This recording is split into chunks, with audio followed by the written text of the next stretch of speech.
ગુજરાતના મહેમાન બનેલા અક્ષય કુમાર સવારે પીએમ મોદીના વતન વડનગરની મુલાકાતે પહોંચ્યા હતા।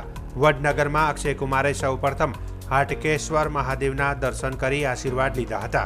ત્યારબાદ આર્કિયોલોજીકલ મ્યુઝિયમની મુલાકાત અને વડાપ્રધાને જે શાળામાં અભ્યાસ કર્યો તે પ્રેરણા સ્કૂલની મુલાકાત લીધી હતી। વડનગરવાસીઓ દ્વારા અક્ષય કુમારનું તિલક કરી સ્વાગત કરાયું હતું।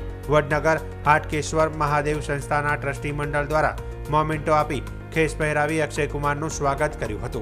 बहुत पुराना मंदिर है, मैंने अंदर देख रहा था, कुछ कमाल की चीज़ मैंने देखी है। थोड़ा सा अंदर जाके ध्यान दो, एकदम सन्नाटा जब हो जाता है तो आपको हल्का हल्का ओम नमः शिवाय सुनाई देता है। पता नहीं आप लोगों ने सुना कि नहीं, लेकिन हल्का सा। और मुझे वो पंडित जी बता रहे थे कि ये पहला कहते हैं लिंग था जो अपने आप स्वयं प्रकट हुआ था। दिवस बहुत महत्वનો રહ્યો। ફિલ્મ અભિનેતા અક્ષય કુમાર કે જે ગુજરાત પ્રાઇવેટના બ્રાન્ડ એમ્બેસેડર બન્યા છે, એમને ભગવાન હાટકેશ્વરની આજે મુલાકાત લીધી અને હાટકેશ્વર દાદાના મંદિરમાં આવ્યા, એમને આપણે પંચોપચાર પૂજા કરાવી અને હાટકેશ્વરના આશીર્વાદ લીધા।